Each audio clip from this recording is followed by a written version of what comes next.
todos. Mais uma vez agradeço o convite.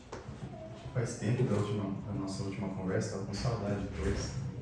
É sempre muito bom ter a oportunidade de vir ao meu e-mail e encontrar amigos tão queridos. Antes de começar o assunto propriamente dito, queria também aproveitar a oportunidade para fazer um convite. Na semana do dia 13 ao dia 19 de novembro, próximo, será realizado aqui na cidade de Londrina a Semana Espírita Jovem, que é uma organização da 16ª URI e da Ala Jovem, Nosso Lar.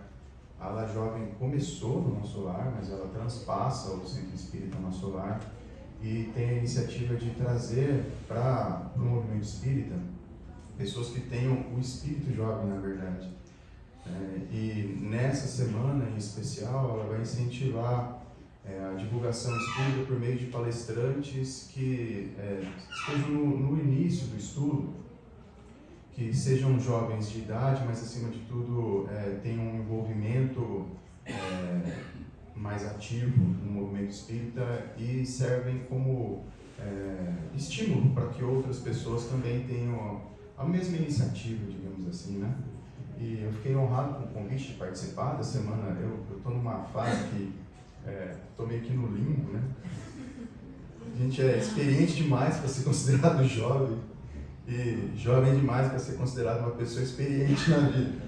Mas eu achei gentil da parte deles, talvez seja porque eu participei do início da Ala Jovem, lá na estruturação, isso há quase 10 anos atrás.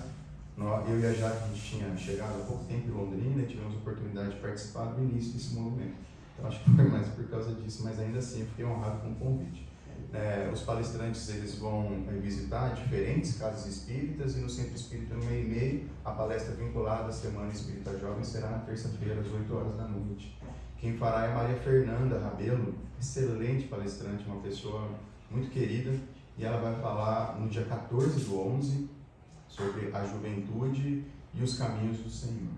Tá? Então fica o convite, uma vez que a casa também vai participar desse evento, né? Então, importante e diferente, né?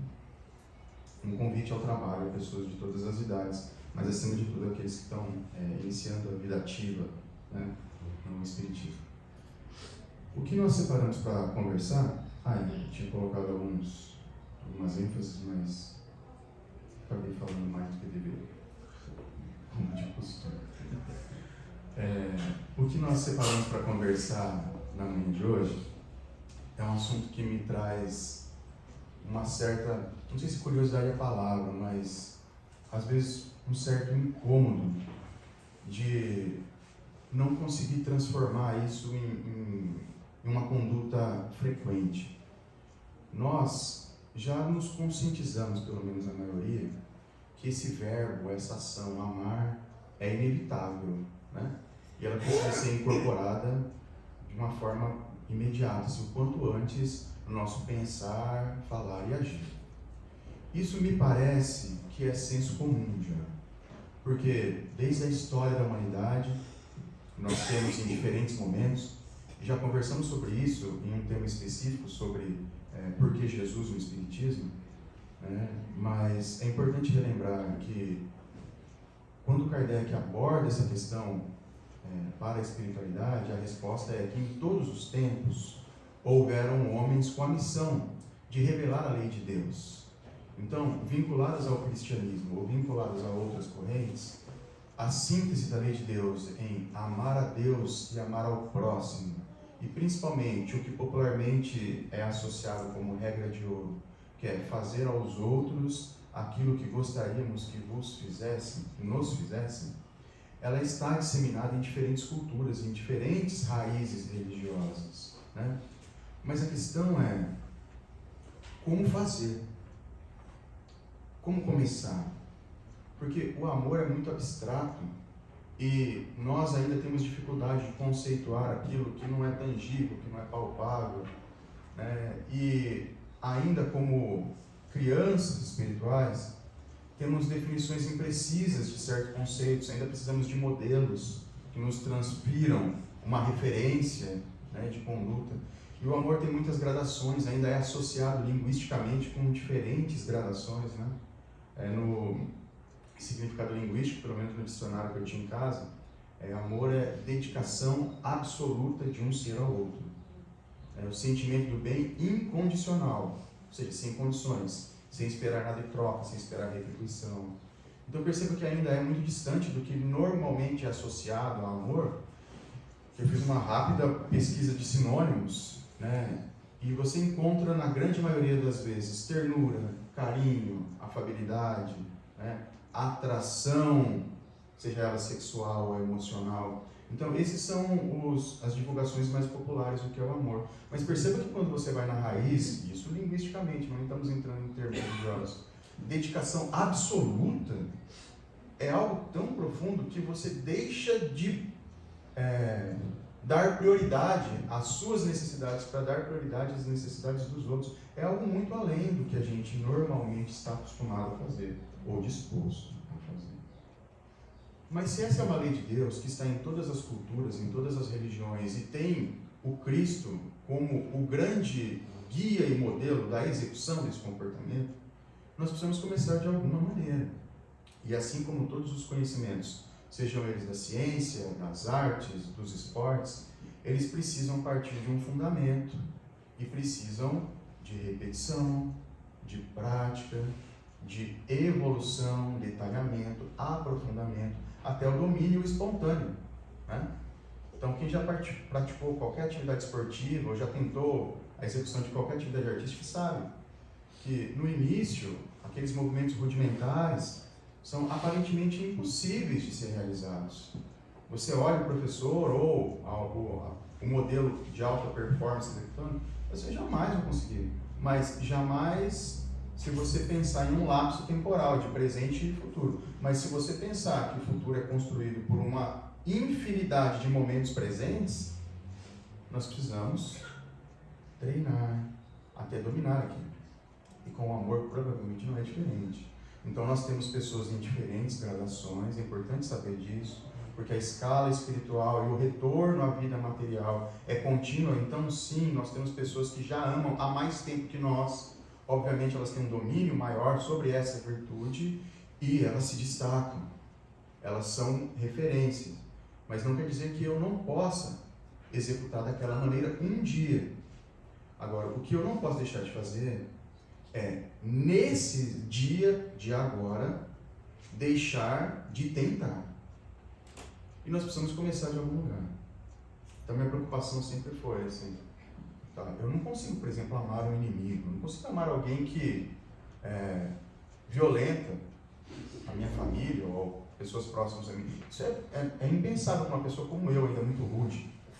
Né? Eu disfarço bem aqui na frente, mas eu sou uma pessoa bem grosseira no dia a dia. Né? A Jaque que eu digo.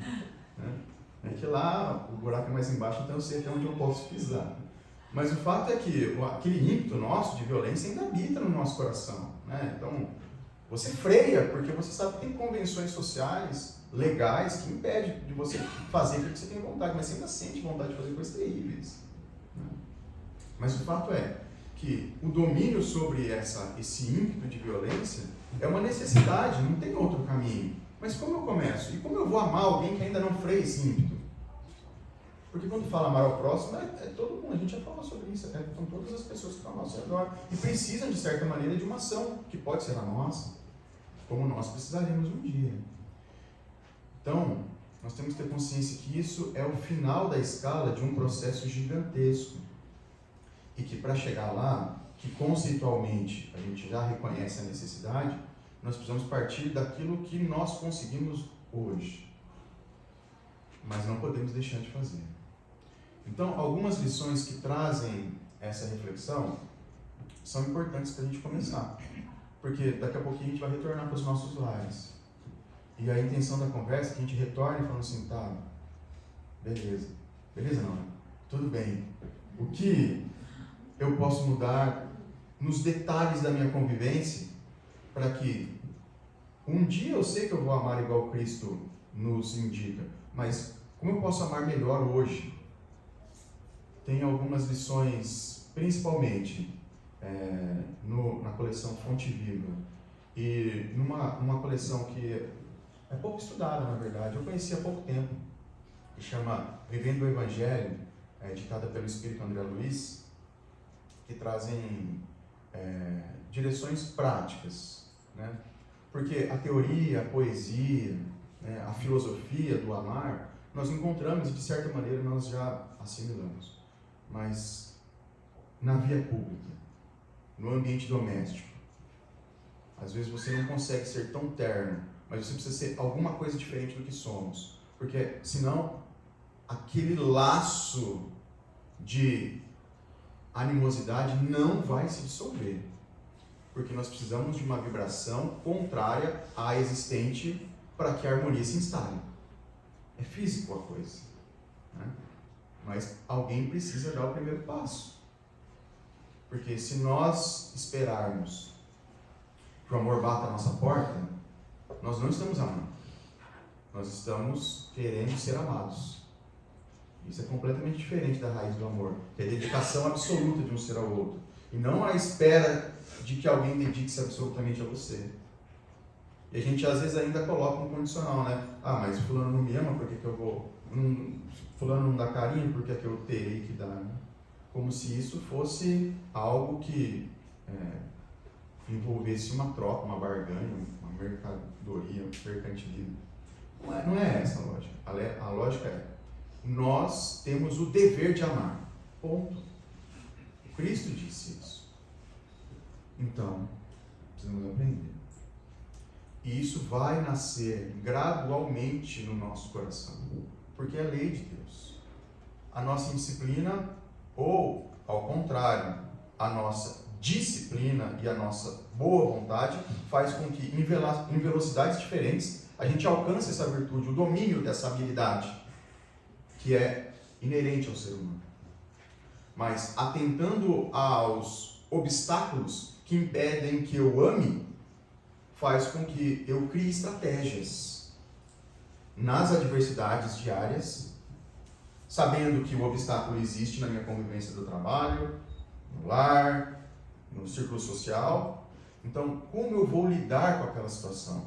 Eu tenho que me preparar antes, porque senão eu sou pego de surpresa e aí eu caio naquele ímpeto repetitivo mais natural, que na maioria das vezes é pautado na violência e na agressividade. Se a gente não reconhecer que a gente vem de um histórico de animosidade, a gente fica vivendo uma fantasia. Nós precisamos colocar o pé no chão. Então a ideia de hoje é refletir. Eu sei que o amor é uma lei natural e é uma busca infinita, mas na condição de hoje, e principalmente, trazendo para o que o Kardec fez. Lembram? Kardec começou investigando um efeito. E aí ele percebeu que o efeito era inteligente, então a causa precisava ser inteligente. Então, nessa busca de causa e efeito, eu preciso reconhecer qual é o efeito da ausência do amor e qual é o efeito da presença do amor. Porque o efeito vai ser o reflexo do meu comportamento. Então, quando o amor está presente no meu comportamento, o que acontece ao meu redor? Quando o amor está ausente no meu comportamento, o que acontece ao meu redor? A partir daí, a gente consegue fazer uma previsão de consequências e escolher. Não é? Enfim. O que nós separamos do ponto de vista prático são duas lições do livro Fonte Viva. O Fonte Viva faz parte de uma coleção intitulada Coleção Fonte Viva, que tem um método muito particular de escrita, trazida por Emmanuel, que é inspirada em uma técnica de estudo evangélico, de estudo das leis hebraicas. Conversando sobre isso em um outro momento, existe uma forma, um roteiro de estudo que era utilizado pelos sacerdotes chamado Harizá, que é colar de pérolas, que consistia em abordar pontos diferentes da lei mosaica, construindo recortes e uma sequência literária para abordar uma situação, um ensino específico. Então, de toda a lei, eles pensavam certos comportamentos, certos mandamentos e aprofundavam, trazendo exemplos, explicações, detalhamentos daquele mandamento, e aquele mandamento era considerado uma pérola de um colar imenso. Então, Emmanuel fala que, justamente, que num colar de pérolas, cada uma tem o seu valor. E a proposta dessa coleção é recortar versículos e desdobrar explicações com exemplos mais cotidianos, mais próximos da nossa realidade e principalmente mais voltados à ação do ensinamento imortal do amor trazido por Jesus, né? Então essa coleção tem um versículo base e uma explicação rápida de uma, no máximo uma página e meia de Emmanuel, trazendo para a nossa rotina diária o que a essência daquele mandamento, daquele versículo tem. Isso não foi inventado por Emmanuel, é um estudo hebraico, é um método hebraico, mas que ele traz para essa coleção. Então, a coleção tem muitos versículos. E desses muitos versículos, o que nós separamos são 2 versículos sequenciais da carta de João. O que nós fizemos foi uma coisa aparentemente infantil, né? Pegamos nesse livro Fonte Viva, no sumário, quais eram as lições que tinham amor no título, né? E coincidentemente tem uma lição sequencial, a 159 e a 158, que é na presença do amor e na ausência do amor. E ambas usam versículos complementares. É o versículo 10 e o versículo 11 da carta de João, da primeira carta de João. Os versículos recortados por Emmanuel são esses. Quem ama a seu irmão permanece na luz, e nele não há ocasião de tropeço. Dependendo da tradução, tá? Não há ocasião de escândalo, mas são sinônimos, vai depender da tradução, tá? Então, o fato é que não há erro, não há discórdia, não há difamação, não há atividades pautadas no mal, né? Quem ama não faz o mal. É essa a lógica, tá? E aí ele vai falar na sequência.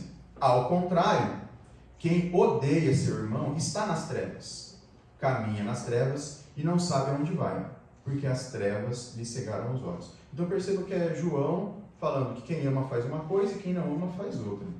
Então é um bom ponto de partida. Só algumas curiosidades, né? João escreve 3 cartas à comunidade da Ásia Oriental, que são incorporadas no que nós chamamos de Novo Testamento, né? O autor dessas 3 cartas tem a redação muito similar ao evangelista. Então, ao longo da história, associou-se também a autoria dessas 3 cartas ao Evangelho de João, São João, né? Acredita-se que era o próprio autor ou discípulo, por causa do estilo de redação, né? Então, nessa primeira carta em especial, o objetivo é justamente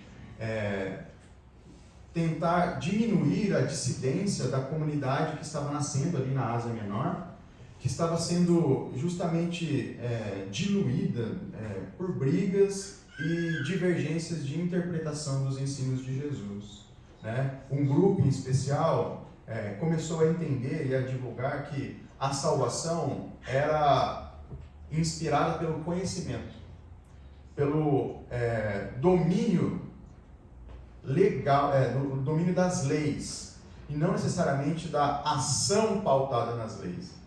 Então, esse conhecimento teórico, esse aprofundamento espiritual, era o mecanismo principal de salvação para esse grupo.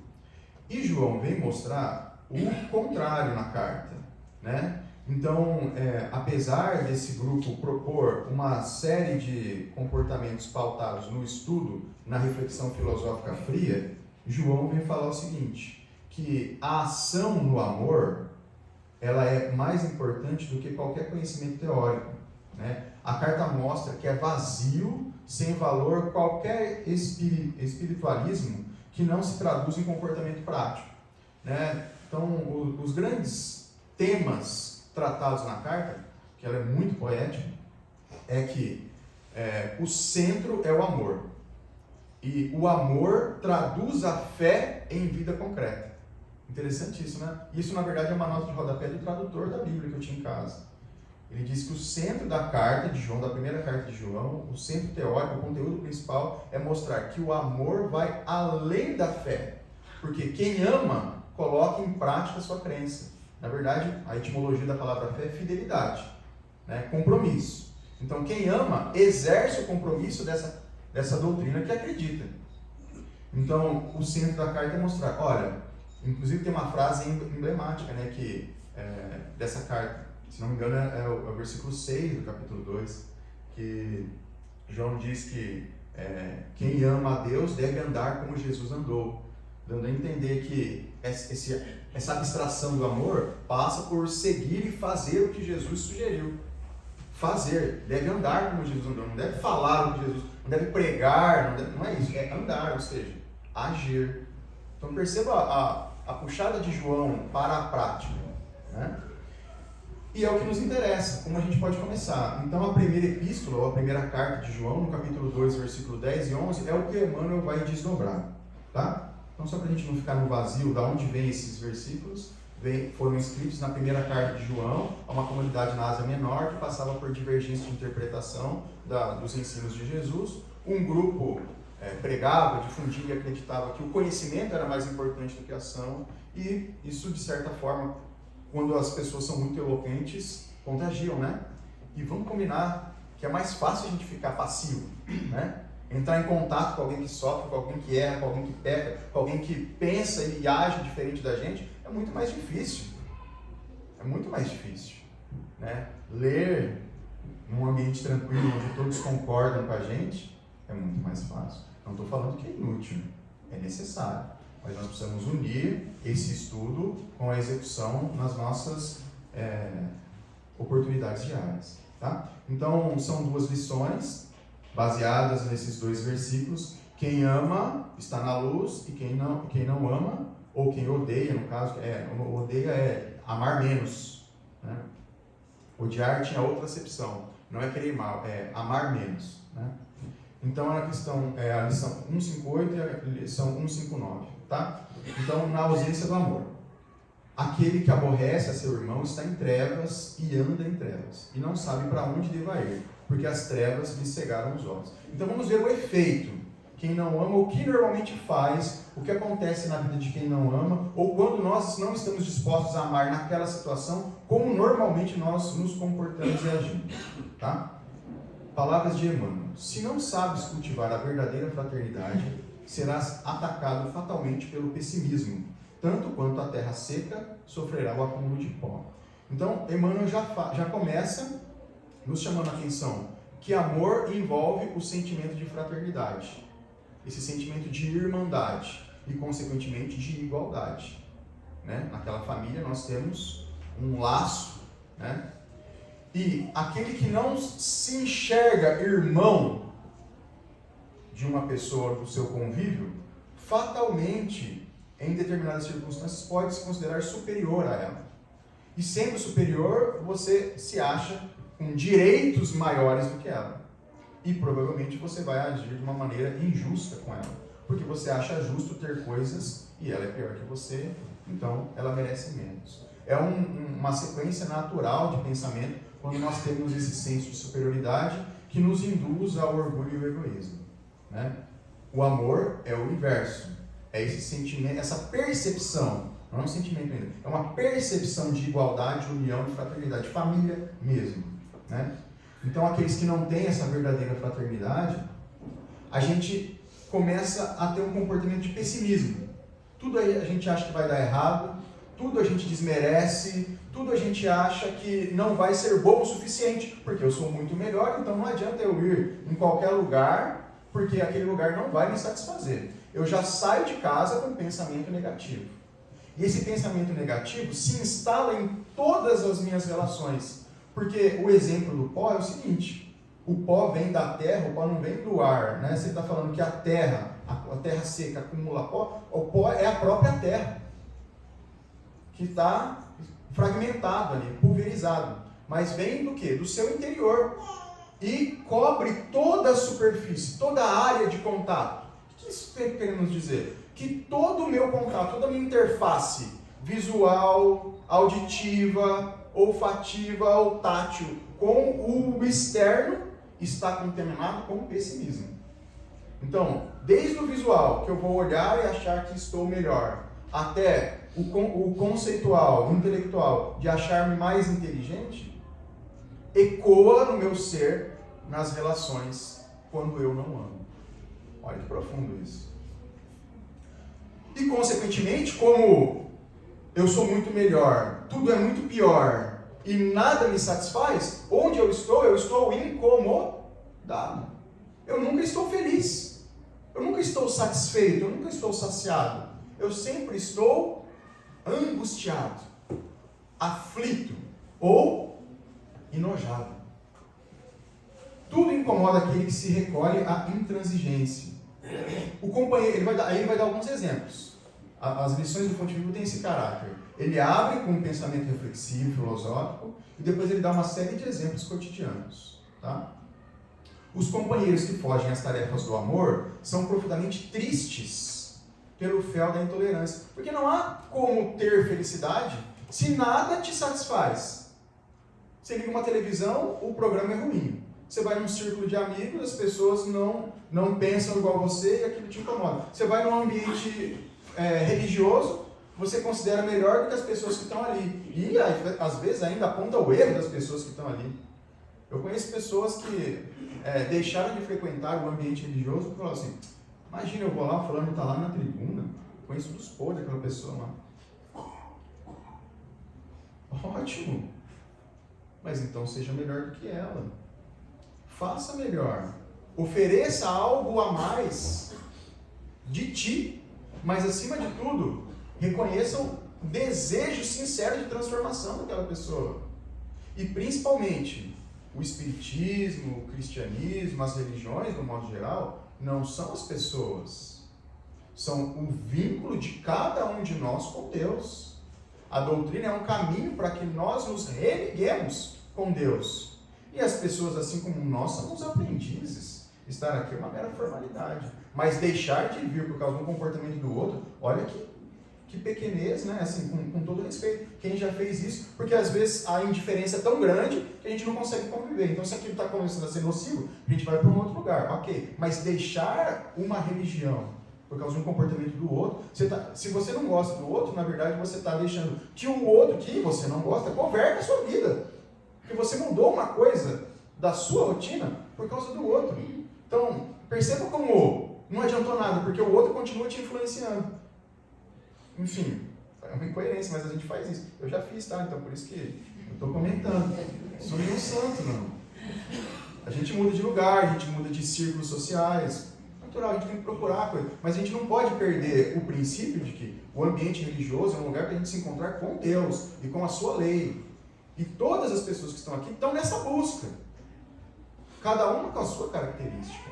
E se a gente já entra nesse ambiente, ou em qualquer ambiente, com pessimismo, com aquele olhar de discórdia, com aquele olhar de julgamento e superioridade, a gente já começa insatisfeito. E a tendência é que a gente continue insatisfeito. Agora, se você vai com o coração aberto, que é o que ele vai falar na sequência, a vibração é diferente. A nossa sintonia é diferente. Né? Então, convidados ao esforço de equipe, asseveram que os homens respiram em bancarrota moral. Bancarrota é dívida, é falência. Né? Então, quando ele entra em qualquer lugar, aí a situação exige que ele trabalhe em equipe, seja no ambiente de trabalho ou no ambiente religioso. Ele já começa a olhar em cada um dos integrantes da equipe dele o quanto aquelas pessoas são pecadoras, faliram moralmente, estão em declínio, em decadência.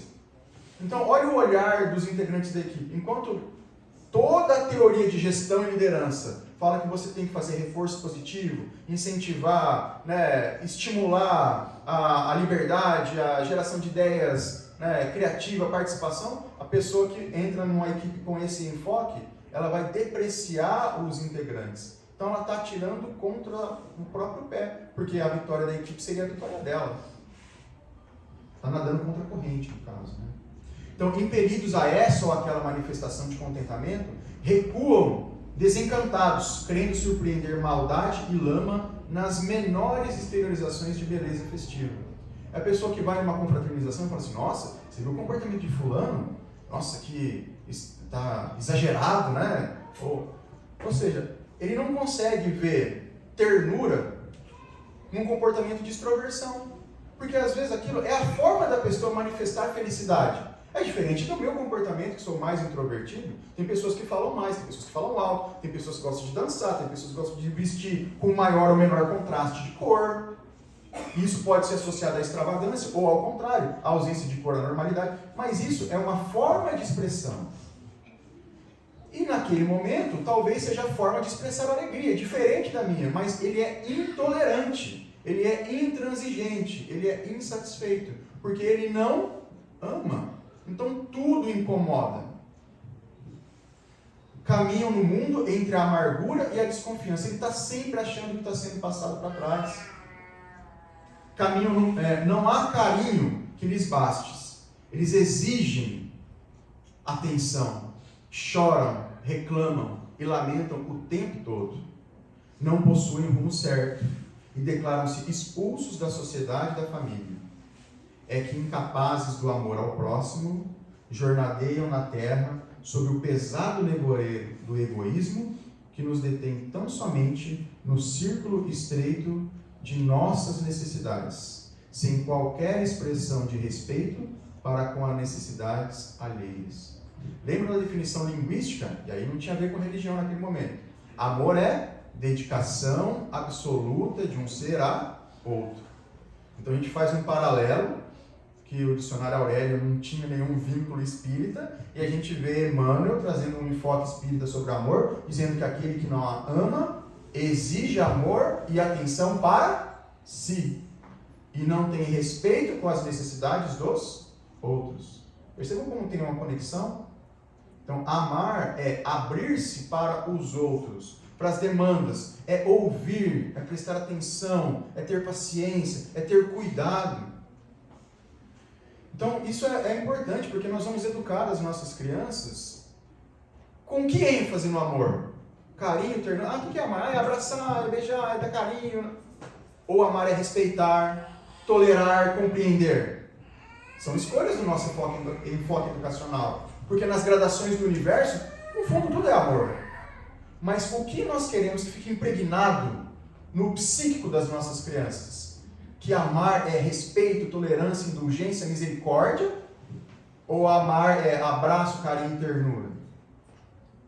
As duas coisas são importantes, mas a gente não pode enfatizar apenas a expressão física, o efeito físico do amor, que nos aproxima materialmente um do outro. A gente senta pertinho, a gente abraça, gosta, aperta a mão com força. Isso é o efeito. A causa é um desejo sincero do bem, incondicional. É isso que nós temos que perpetuar. Primeiro, começar. E depois transferir nesse processo educacional. Que amar é querer bem, mas é respeitar, é tolerar, é entender, é conduzir para um caminho melhor. Mesmo que seja diferente do que o caminho que eu trilhei. Porque assim nós seremos tolerantes. Nós não seremos intransigentes. Impermeáveis ao bem, fazendo-se representantes do mal. Essas pessoas são pessimistas. Então, nós temos que refletir. Se o pessimismo começa a beirar-se do teu espírito, recolhe-te à oração e pede ao Senhor que multiplique as forças na resistência ante ao assalto das trevas. O pessimismo é um efeito da ausência do amor. Então, quando nós nos pegarmos sendo muito pessimista em qualquer situação, vamos refletir se nós não temos que buscar a inspiração divina na prece para alimentar o nosso coração, colocar o adubo da tolerância, da indulgência e da fé. Porque nós não podemos deixar de esperar, de ter a esperança no amparo divino. Porque senão a gente vai estar achando que Deus nos abandonou àquela situação. E isso nunca ocorre, como nunca ocorreu. E por mais difícil que seja o ambiente que nós estejamos passando, em qualquer esfera, civil, político, familiar, está melhor do que o nosso passado. Senão seria uma incoerência. A doutrina espírita prega a evolução contínua. Existe uma lei que chama lei do progresso. Nós não retrocedemos. Então, por mais difícil que pareça, acreditem, está melhor do que o passado. Porque existe uma lei que nos impele ao progresso. Existe uma lei de sociedade, existe uma lei de conservação. Nós não conseguimos ficar em ambientes que nos incomodam, seja do ponto de vista higiênico, quanto do ponto de vista financeiro, emocional. Nós sempre buscamos, isso faz parte da natureza humana. Nós procuramos uma evolução de bem-estar naturalmente. Isso é hormonal, tem uma descarga de prazer quando nós temos uma realização, uma satisfação, uma conquista. Então nós vamos avançando sempre.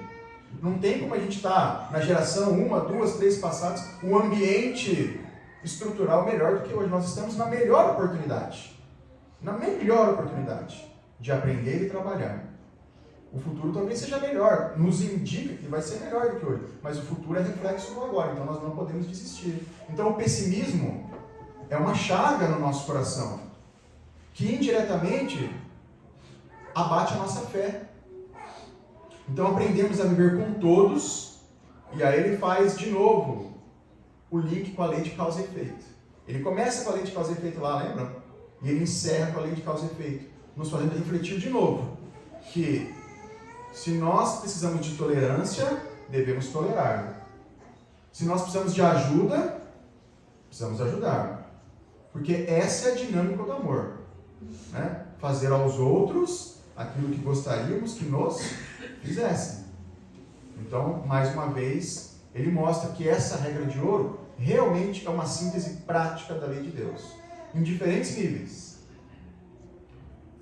O clima luminoso em que a luta e o trabalho são bênçãos de esperança. Então, vimos a ausência do amor, que causa o pessimismo, que causa a intolerância, a intransigência, né, esse olhar já de julgamento. E a presença do amor.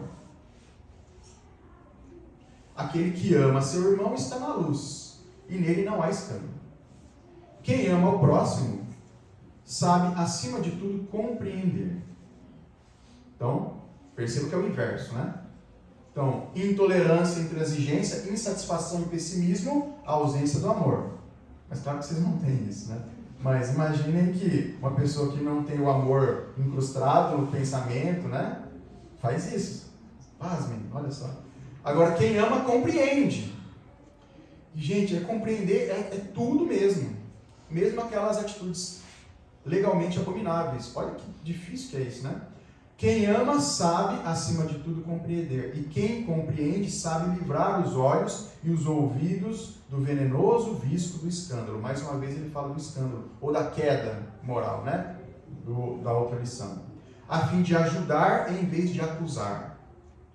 Então, ele não concorda, ele não compactua, mas se aquela pessoa, em determinado momento, precisa de ajuda, ele não se opõe.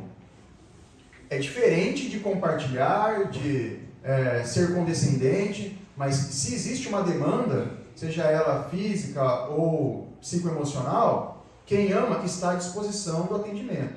Isso não quer dizer que a pessoa que fez o crime ou que fez aquela ação violenta não vai responder legal ou espiritualmente pelo ato. Mas nós não deixamos de ser útil a ela, porque nós vemos nela o vínculo divino. Assim como esperamos um dia que alguém nos auxilie por achar que na pessoa está o auxílio divino em minha direção. Porque é isso que acontece. Para que Deus me ajude, ele precisa de alguém encarnado. Estou encarnado ainda. Seja a pessoa que me levantou na rua, quando eu caí e fui atropelado, seja o enfermeiro, seja o familiar, enfim. Eu preciso de uma ajuda material enquanto eu estiver encarnado. E essas ajudas são Deus me ajudando. Então, cada um de nós pode ser Deus na vida do outro, se estivermos com o canal aberto, porque Deus nos usa do jeito que somos. Porque Ele nos conhece, Ele nos criou, Ele sabe da nossa limitação. Mas Ele precisa de ferramentas em diferentes níveis. E acreditem, níveis rudimentares também são usados. Então, basta que nós estejamos com o canal aberto. É necessário, mas para isso é preciso compreender, né? Porque senão a gente está no comportamento anterior, de julgamento, superioridade e pessimismo. Quando eu abro meu canal, mesmo sendo imperfeito, eu passo a ser utilizado. É necessário trazer o coração sob a luz da verdadeira fraternidade, para reconhecer que somos irmãos uns dos outros, filhos de um só Pai. Enquanto nos demoramos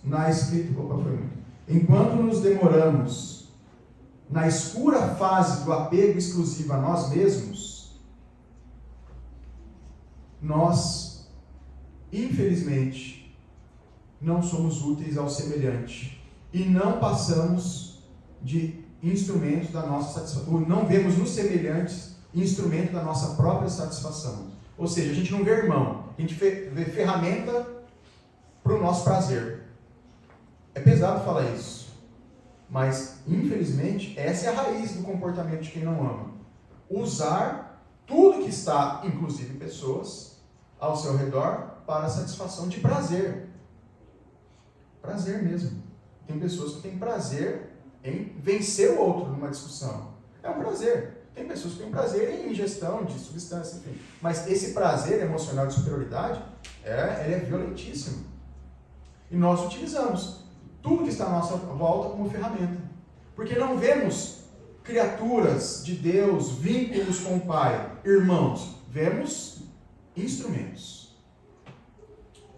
Mas se realmente amamos o companheiro de caminho, a paisagem de vida se modifica, uma vez que a claridade do amor nos banhará a visão. Então quem ama vê diferente o mesmo fenômeno. É como se tivesse uma lente mais profunda sobre o acontecimento. O acontecimento é sempre o acontecimento. O desencarne de alguém querido é sempre o desencarne. Mas a forma com que eu olho aquele processo pode ser educativa ou pode ser negativa. Pode trazer melancolia, desespero, apatia, fechamento. A escolha é de quem passa, mas o fenômeno é o mesmo. Quem ama tem uma lente diferente sobre o acontecimento. Saberá que a miséria é fruto da ignorância e auxiliarás a vítima do mal, nela encontrando o próprio irmão necessitado de apoio e entendimento. Aprenderás a ouvir sem revolta. Isso aqui para mim é muito difícil. Ouvir sem revolta. Ouvir para mim já é difícil. Já que você não escuta, você não vai deixar eu falar? Deixa eu terminar primeiro, aí depois você fala. Eu falo em cima das pessoas, é terrível. Né? Então, ouvir já é difícil, mas ouvir sem julgamento é mais difícil. E sem revolta é o terceiro nível, nível hard de compreensão, né? Isso é tão engraçado, porque eu não sei se é uma coisa minha ou se é geral. Mas eu assisto muito videoaulas, tutoriais, porque quando eu trabalho com tecnologia, as coisas mudam muito e você não acha livro para tudo. Então eu aprendo muita coisa em videoaulas, assim, ou em cursos, ou em videoaulas, fazendo parênteses religioso agora, né? E só para mostrar como a gente está cada vez com menos paciência de ouvir. E eu sempre assisti coisas, eu comprava DVD, então eu tenho essa prática de aprender por essa mídia, né? E chegou um momento que eu começo a ver os tutoriais, quando tem mais de 3 minutos eu não assisto. E quando eu acho um tutorial que é muito didático, mas tem 3, 4 minutos, eu assisto na velocidade de 1,5. Olha que absurdo. Porque a gente tem pressa. Você acha que eu aprendo alguma coisa na velocidade de 1,5, velocidade de 1? Claro que não, eu aprendo tipo o mínimo. Poderia ser muito mais útil. Então nós temos uma distorção da realidade. Ouvir o outro é dinâmica da vida. Se eu não aprender agora, desculpe. Eu tenho isso em mim. Eu vou ter que aprender um dia. É melhor começar logo. Eu vou ter que aprender um dia. Porque senão você não consegue encontrar as demandas que você pode ser útil. E não tem como você querer que alguém seja útil e satisfaça as suas demandas, porque a gente precisa de ajuda em todas as esferas, se você não está disposto a ajudar. Então, essas virtudes que nos faltam precisam uma hora ser desenvolvidas, né? E essa pressa nos atrapalha, porque a pressa vem da insatisfação, vem do pessimismo, vem da intolerância, da intransigência, né?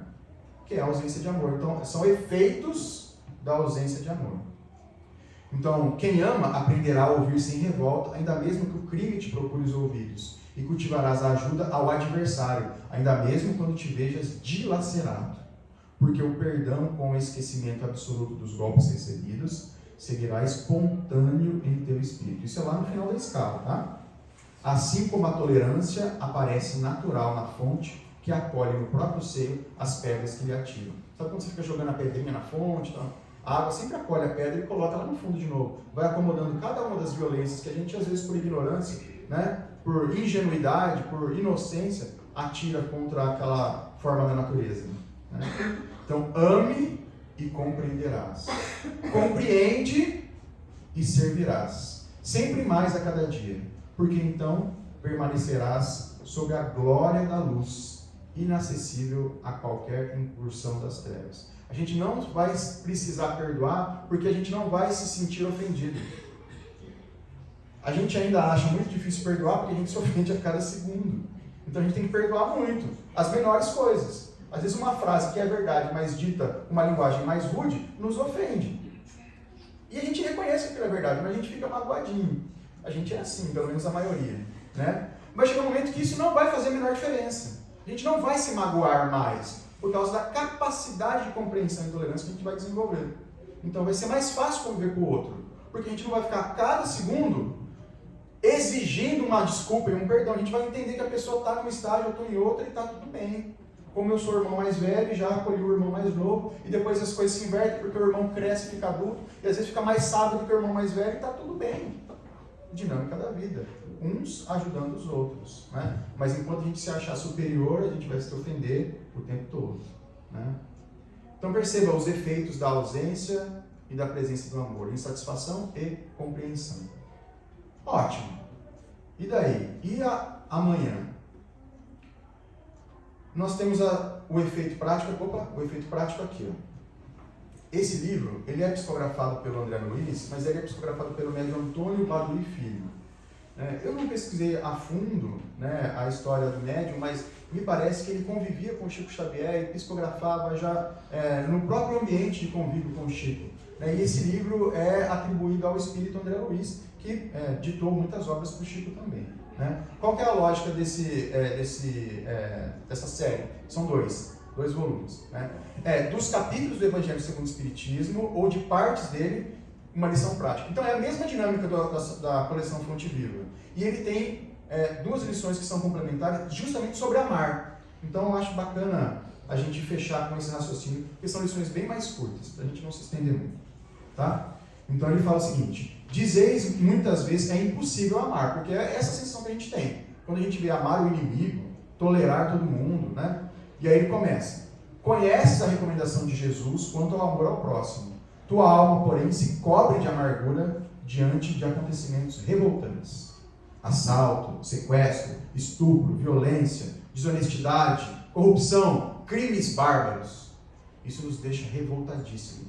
E a gente pensa: eu nunca vou amar uma pessoa com esse comportamento.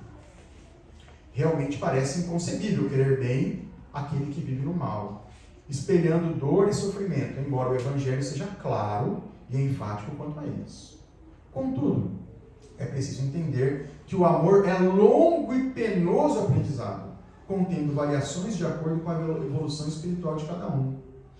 Se o irmão infeliz, enredado nas teias do mal, te desperta indignação, pelo menos não lhe queira mal. Se você não consegue fazer o bem, tranquilo, mas pelo menos tente não desejar o mal a ele. Sabe aquela reportagem que a gente assiste que nos deixa agoniado? Vamos tentar não desejar o mal, porque a primeira coisa que a gente faz é uma flecha mental, um jato de energia em direção ao agente do caos, né? É perfeitamente compreensível. Mas a sugestão do André Luiz é que, como ainda está muito distante da gente querer bem a quem fez aquele escândalo terrível, que a gente tente controlar essa flecha negativa, porque o irmão já tem as suas próprias dores e as suas próprias lutas para resgatar. Ele não precisa de mais energia negativa direcionada por uma fonte estranha a ele. Ele já tem os próprios fardos, e que vão ser pesados. Então que a gente possa lembrar, por exemplo, que ele tem uma mãe que deve estar sofrendo. Se não teve mãe, deve ter um pai, uma madrinha, uma pessoa querida, que está muito constrangida com aquela situação. E vamos tentar mudar o foco e desejar bem para o contexto, para a vítima. A gente tem a tendência em desejar o mal para o agressor. A gente às vezes esquece de fazer uma prece para que ele mude de comportamento, para que ele se arrependa. Ou vocês acham que ninguém nunca pecou nas outras vidas? Quantas preces nós já recebemos para reencarnar na posição que estamos? Vocês têm ideia? Eu não faço a menor ideia, porque meu comportamento às vezes é tão bárbaro de pensamento. Eu falo assim, gente, se eu estou pensando isso, algumas vidas atrás eu estava fazendo. Então é necessário que a gente mude o foco e entenda que todos passamos por períodos de dificuldade e controle da agressividade. né? Então, se eu não consigo desejar o bem, que pelo menos eu não desejo o mal. Que eu mude o pensamento. Não é impossível atender e recomendar a recomendação de Jesus. Basta que lutes contra o ódio. Assim, ainda que não percebas, teu amor estará nascendo. Bonito, né? Porque como o amor é uma gradação infinita do mesmo sentimento, você tem duas escalas, né? Querer mal e querer bem infinitamente lá na outra ponta. E a gente não sabe onde a gente está nessa linha, mas ela é contínua. Então, o começo é não querer o mal. Isso me lembra muito uma situação que eu participava do grupo mediúnico. Dois casos me vêm muito à mente, que eu vou contar um, depois eu conto o outro. Eu acho que o segundo eu já até contei.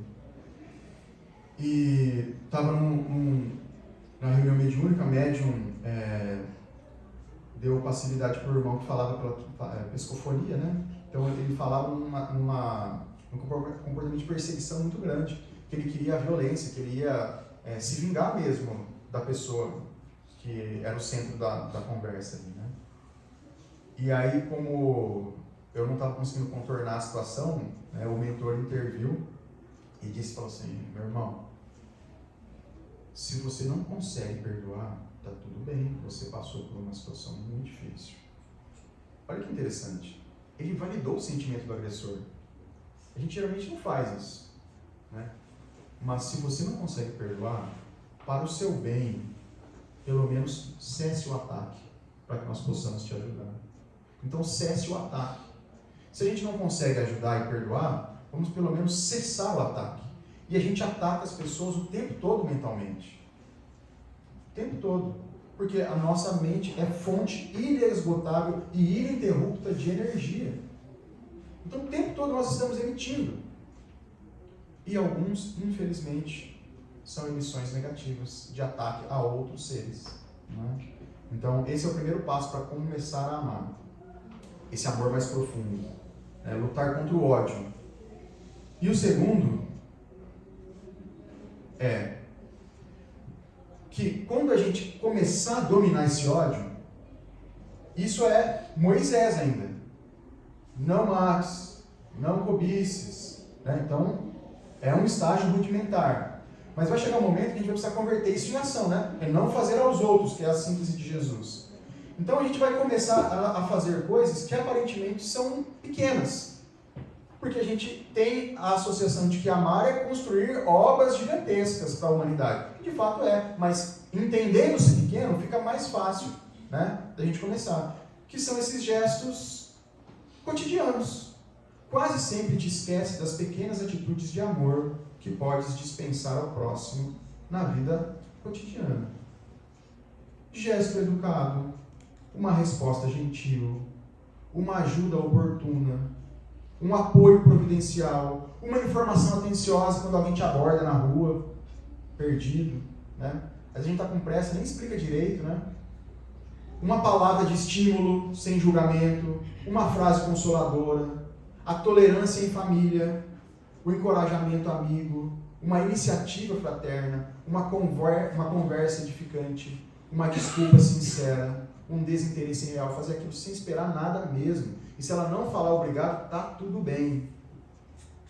Amor é luz, isso é fato. Contudo, se ainda não guardas o sol no coração, pelo menos cultive a chama humilde, esparzindo em torno de ti a claridade que puderes, em nome de Jesus. Então, se eu posso tirar a pedra da calçada para o irmão não tropeçar, que assim seja, mas se faça. Porque a ociosidade é o início da queda moral. Que Deus nos dê força para não desistir, porque não é simples, mas é um caminho inevitável. Que Deus abençoe a manhã de todos.